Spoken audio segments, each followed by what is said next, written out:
गैबी मदद।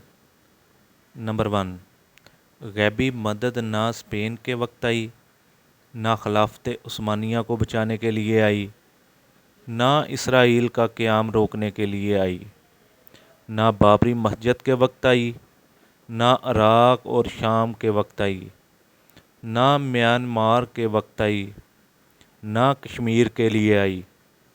नंबर 2, फिर भी घरों और मस्जिदों में बैठकर गैबी मदद की सदा क्यों? नंबर 3, गैबी मदद जंग बदर में आई, जब 1000 के मुकाबले में 313 मैदान जंग में उतरे। नंबर 4, गैबी मदद जंग खंदक में आई, जब अल्लाह ताला के महबूब सल्लल्लाहु अलैहि वसल्लम ने पेट पर 2 पत्थर बांधे और ख़ुद खंदक खोदी और मैदान जंग में उतरे।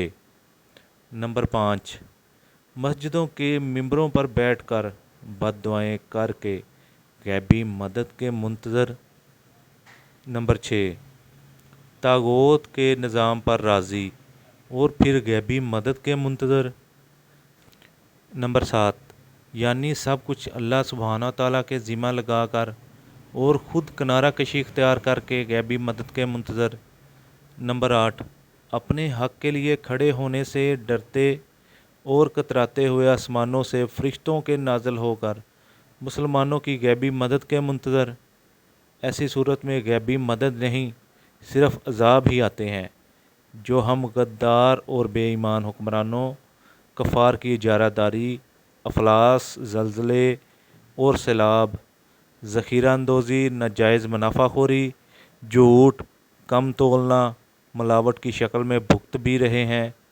पहले अपने हक़ और दीन इस्लाम के लिए खड़े तो हों, फिर देखें अल्लाह सुब्हाना ताला की तरफ से गैबी मदद आती है कि नहीं।